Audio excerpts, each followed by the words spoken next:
Hello views, हमने पहले आपको बतलाया आर्गूमेंट अगेंस्ट डेमोक्रेसी के बारे में। अब हम इस वीडियो में आपको बताएंगे आर्गूमेंट फॉर डेमोक्रेसी, मतलब लोकतंत्र जो है उसके पक्ष में आपको जानकारी देंगे। इसमें सबसे पहले क्या है कि और democratic governments is a better governments.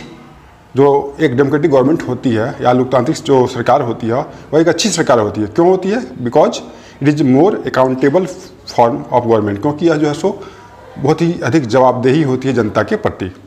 इसका हम विस्तार से बताएंगे, अभी आपको समराइज बता रहे हैं।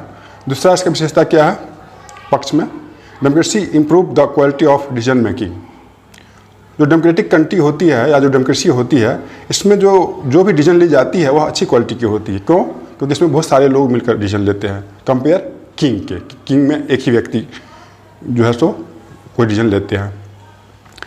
थर्ड में है democracy provides a method to deal with differences and conflict. मतलब जो लोकतंत्र है वह जो है सो उसके पास क्षमता आ गई है। हमारे यहाँ जो विभिन्नता है, अनेक प्रकार के धर्म के लोग हैं, अनेक जाति के लोग हैं, अनेक भाषा बोलने वाले लोग हैं, इनके बीच जो है सो जो डिफरेंसेस है, मतभेद है, इसके बीच सामंजस्य स्थापित करने की क्षमता जो है किसको आ गई है? डेमोक्रेसी को आ गई है, लोकतंत्र को आ गई है। ठीक है ना? उसके अलावा क्या नेक्स्ट क्या है? Fourth point, democracy enhance the dignity of citizens. जो लोकतंत्र है, जो डेमोक्रेसी है, इसमें जो हमारे नागरिक हैं, चाहे वो गरीब हों, गरीब ही क्यों न हो, उनको सम्मान मिलता है। और नेक्स्ट है democracy is better than other form of government. जो डेमोक्रेसी है वह सबसे अच्छा फॉर्म है, रूप है सरकार का, और जो जितने भी रूप है सरकार का, चाहे मोनार्की है, चाहे आपका डिक्टेटरशिप है। क्यों? Because it allowed us to correct its own mistake. क्योंकि वह जो डेमोक्रेटिक गवर्नमेंट होती है, इसमें अगर कोई गलती होती है डिसीजन लेने में तो उसे सुधार करने की संभावना होती है, जबकि मोनार्की में ऐसी बात नहीं होती है। क्योंकि पहले के राजा कहा करते थे कि भले ही सूर्य जो है सो पश्चिम से उग सकता है, लेकिन मेरा जो विचार है वो नहीं बदलेगा। ठीक है ना? तो इस प्रकार से जो है सो हमने आर्गूमेंट फॉर डेमोक्रेसी की समराइज बताई। अब मैं एक एक करके इसके बारे में विस्तार से बताऊंगा।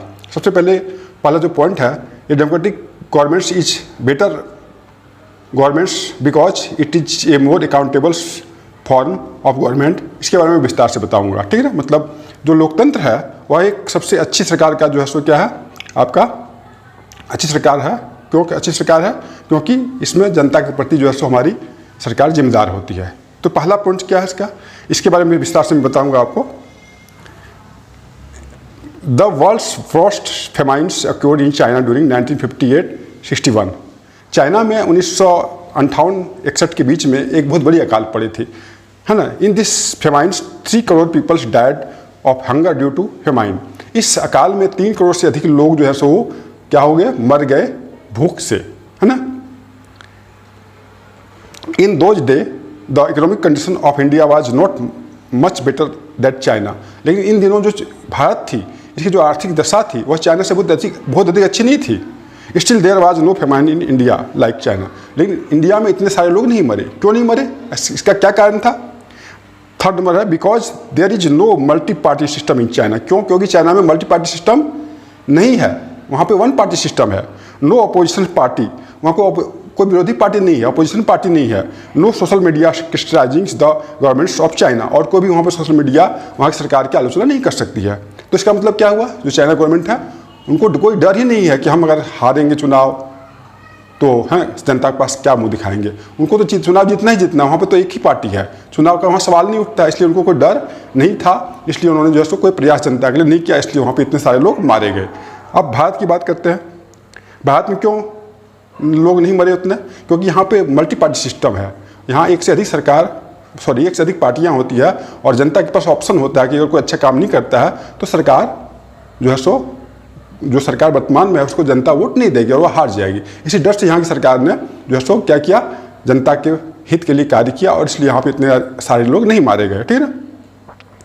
तो thus non democratic governments don't think it necessary to act according to the will of the people. इस प्रकार से जो लोकतांत्रिक देश होता है वहाँ पे जनता से डर ही नहीं होता है कि हमें वो वोट नहीं देगी, है ना?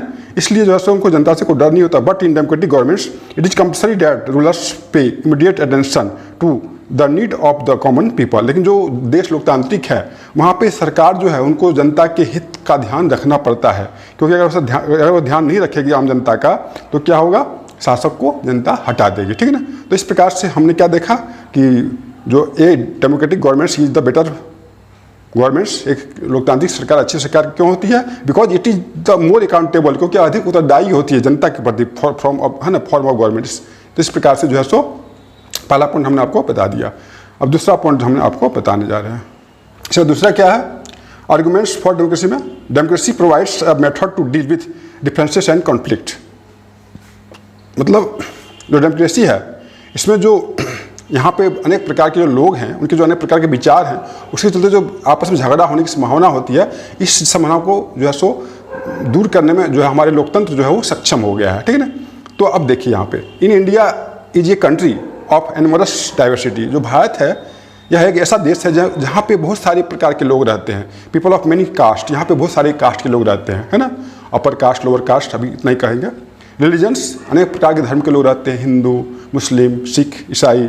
एंड लैंग्वेज, और बहुत प्रकार के लोग लैंग्वेज बोलते हैं। लाइव हियर, ये सभी प्रकार के लोग यहाँ रहते हैं। And all of them see the world from a different point of view, और सभी की अपनी अपनी विश्व को देखने की जो है सो दृष्टिकोण है, किसी का दृष्टिकोण एक प्रकार से नहीं है। There is also differences in their preferences and there is also the conflicts between them. इस प्रकार से जो उनके बीच है काफ़ी जो है डिफरेंस है और इसलिए उनके बीच कॉन्फ्लिक्ट होने की संभावना अधिक होती है। But democracy provides the only peaceful solutions to this problem. लेकिन जो हमारा लोकतंत्र है, जो डेमोक्रेसी है, वही जो है सो इस समस्या का समाधान करने में सक्षम है। और कोई भी जो है सो शासन जो है, चाहे वो मोनार्की है, चाहे वो आपका डिक्टेटरशिप है, कोई भी सक्षम नहीं है। So that different type of people can live peacefully with each other. और इस प्रकार से जो है सो लोकतंत्र में हमारे देश के जो अनेक प्रकार के लोग हैं वो एक साथ मिलके जुल के रहते हैं, ठीक है ना। नेक्स्ट क्या है आपका, इसके बाद जो है सो आपका democracy improve the quality of decision making.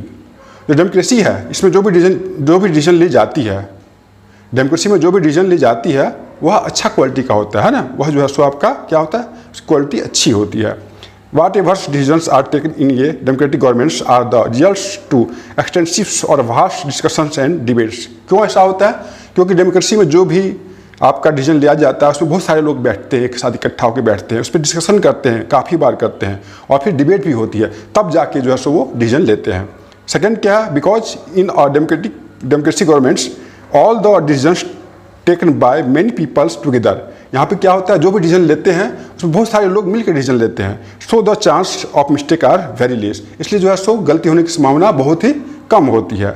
Next क्या है? थस इन ये democratic governments it take a little time but decision is better. तो इस प्रकार से जो आपका डेमोक्रेसी है इसमें जो भी डिसीजन ली जाती है, भले ही इसमें समय लगता है, लेकिन जो डिसीजन ली जाती है वह अच्छा होता है, ठीक है ना। तो इस प्रकार से आपका नेक्स्ट पॉइंट को चलते हैं। Democracy enhance the dignity of citizens. जो डेमोक्रेसी है वह क्या करता है, नागरिक के सम्मान को बढ़ाता है। हमारे संविधान में, कॉन्स्टिट्यूशन में कहा गया है कि यहाँ पे कोई भी कास्ट का हो, कोई भी रिलीजन्स का हो, है ना, गरीब हो, अमीर हो, और किसी भी लैंग्वेज का बोलने वाला हो, किसी भी स्टेट का हो, तो सबका जो है सो सबको सम्मान दिया जाएगा। मतलब सिर्फ अमीर को सम्मान नहीं दी जाएगी, जो गरीब है उनको भी सम्मान दी जाएगी। इसलिए हमारे संविधान में, कॉन्स्टिट्यूशन में पॉलिटिकल इक्वलिटी दिया गया है। पॉलिटिकल इक्वलिटी क्या है इसके बारे में विस्तार से मैं एक अलग वीडियो बनाऊंगा। तो अब देखिए, first number, democracy is based on the principle of political equality. आप देखिए हमारे संविधान में पॉलिटिकल इक्वलिटी दिया गया है, जिसके द्वारा गरीबों का विकास भविष्य में होगा, क्योंकि हर एक पार्टियां बाध्य होगी और हर पार्टियों के लिए जो आम जनता, गरीब जनता है, वो क्या है, खुल जा सिस्टम की तरह खजाना है। उसी के द्वारा वह सिंहासन पर बैठता है, सत्ता प्राप्त करता है और मजा लेता है और जो भी करता है। तो इसलिए उनको मजबूरी होकर जनता के लिए कार्य अच्छा करना ही पड़ेगा। Here even the poorest and illiterates have the same status as the educated and the rich. यहाँ पे जो गरीब से गरीब लोग हैं और जो अनपढ़ हैं उनको भी वही सम्मान दिया जाता है ना, जो कि आपका एक पढ़े लिखे और अमीर को है दिया जाता है। मतलब हमारे संविधान में, हमारे संविधान की नज़र में एक पढ़ा लिखा और एक अमीर व्यक्ति को जो सम्मान दी जाती है, जस्ट वही सम्मान की बात जो है सो करती है गरीब को देने की और अनपढ़ लोगों को देने की बात करती है। Peoples are not subjects of any rulers. और इस प्रकार से जो है सो जो लोग हैं वो शासक के अधीन नहीं है ना, बट देयर वन रूलर्स। और इस प्रकार से जो है सो वो खुद ही शासक है, क्योंकि जो जनता है वही शासक को चुनती है, और जनता के लिए अच्छा काम अगर शासक नहीं करती है तो जनता उसे गद्दी से उतार सकती है। Even they make a mistakes they themselves are responsible for them. इस प्रकार से जनता भले ही गलती करती है लेकिन उनकी अपनी सरकार है, अपनी खुद शासन करते हैं अपने ऊपर, इसलिए जो है सो गलती होती तो कोई दिक्कत नहीं है, ठीक है ना। इसके बाद क्या है आपका जो लास्ट पॉइंट है, democracy is better than other form of governments. हमारे जितने भी गवर्नमेंट्स फॉर्म है, मोनार्की, डिक्टेटरशिप और डेमोक्रेसी, इसमें सबसे अच्छा डेमोक्रेसी है। क्यों? क्योंकि इसमें जो चुनाव होता है डेमोक्रेसी में, जो शासक है वो जनता करता है, because it allow us to correct its own mistake. इसके बाद क्या है, जो डेमोक्रेटिक गवर्नमेंट में जो भी डिसीजन ली जाती है उस डिसीजन को, है ना, कौन लेती है? हमारे यहाँ सरकार लेती है, वो सारे लोग मिलकर लेते हैं। तो अगर उसमें गलती हो जाती है तो फिर जो है सो हमारी सरकार उसमें जो है सो क्या करेगी? बदलाव करती है, क्योंकि अगर नहीं करेगी तो जनता उसे वोट नहीं देगी। तो इसी को आगे कहा गया है फर्स्ट पॉइंट में, if there is mistake in democracy it can not be hidden. हमारे लोकतंत्र में अगर कोई सरकार से, किसी सरकार से कोई गलती होती है तो उसे वो छिप नहीं सकता, वो जनता के पास आ ही जाती है। सेकेंड नंबर है, there is scope for public discussions on this mistakes. अब क्या है, अगर गलती हो गई सरकार के द्वारा तो उसको आम जनता के बीच में क्या होगा? डिस्कशन होगी पब्लिक के बीच में। Also there is a scope for improvement, और जो है सरकार क्या करेगी? उस गलती को फिर सुधार करेगी, डिस्कशन करके फिर जो जनता के हित में जो कानून होगी या लॉ होगी उसको बनाएगी। थर्ड नंबर में, this means that the government should change it's decision. इसका मतलब क्या हुआ? जो गवर्नमेंट है अपने डिसीजन को बदल सकती है, otherwise the government itself can be changed by people. नहीं तो सरकार को ही जो है सो क्या करेगी? जनता बदल देगी। But this can not be done in non democratic government. लेकिन यह बात अलोकतांत्रिक सरकार में नहीं हो सकती है। अलोकतांत्रिक सरकार, नॉन डेमोक्रेटिक गवर्नमेंट जो है वह जो मिस्टेक करती है उसमें सुधार नहीं करती है, क्योंकि हमने देखा है मोनार्की के युग में जब राजा हुआ करते थे तो वो क्या बोलते थे? जो हम बोल दिए वो सूर्य की तरह अटल है, सूर्य डूब सकता है लेकिन मेरा विचार कभी भी बदल नहीं सकता है, वो रिजिड रहेगा, ठीक है ना। तो इस प्रकार से हमने जो है सो आपको आर्गूमेंट फॉर डेमोक्रेसी के बारे में विस्तार से बताया। अब इसमें और एक छोटी सी पार्ट्स है, ब्रॉडर मीनिंग ऑफ डेमोक्रेसी, इसको मैं बताऊंगा, ठीक है ना। अब आपको बता रहे हैं ब्रॉडर मीनिंग ऑफ डेमोक्रेसी, मतलब जो डेमोक्रेसी है उसका विस्तृत रूप क्या है। Real democracy will come in this country only when no one need sleep hungry stomach. मतलब हमारे देश में लोकतंत्र तभी सही माना जाएगा, मतलब सही मायने में आएगा जब हमारे कंट्री के कोई भी नागरिक जो है सो भूखे नहीं सोए, वो कम से कम भोजन 2 वक्त का उनको मिले, तभी माना जाएगा कि हमारे देश में डेमोक्रेसी है, लोकतंत्र है। दूसरा क्या है, in a democracy every citizens should play an equal role to taking decision. मतलब हमारी कंट्री में जो भी डिसीजन होता है हर एक नागरिक को जो है सो मौका मिले अपने विचार देने का, है ना। It does not require just equal right to the vote. सिर्फ जो है सो किसी को राजनीतिक जो है सो अधिकार ही मिल जाना ही जो है सो, या वोट देने का अधिकार मिल जाना ही काफ़ी नहीं है। थर्ड क्या है, every citizen should have equal access to information. हर एक नागरिक को सूचना का अधिकार मिले। सरकार जो कोई भी नियम बनाती है, कुछ भी करती है तो वो किस नियम पर आधारित है, ठीक है ना। और बेसिक एजुकेशन सबको मिले, बेसिक रिसोर्सेस, है ना, बुनियादी जो आपका संसाधन है सबको उपलब्ध हो, एंड लॉट्स ऑफ कमिटमेंट। और इसी प्रकार से बहुत सारी जो है बातें जो जनता का विकास करती है, उनके सम्मान को आगे बढ़ाती है, उनको सम्मान देती है, उनका जो आधारभूत जो नीड्स है उसको पूरा करती है। वो जब पूरा होगी तभी माना जाएगा कि हमारे देश में लोकतंत्र है, डेमोक्रेसी है, अन्यथा सारा नियम कोई काम का नहीं, ठीक है ना। तो इसी के साथ मैं इस एपिसोड को समाप्त करता हूँ। फिर मैं नेक्स्ट वीडियो जो है सो लेके आऊँगा। आप क्लास 9 का जो है सो आपका जो कॉन्स्टिट्यूशन डिजाइन जो है उसके बारे में विस्तार से आऊँगा, ठीक है ना, लेके। तो धन्यवाद, थैंक यू, जय हिंद, जय भारत।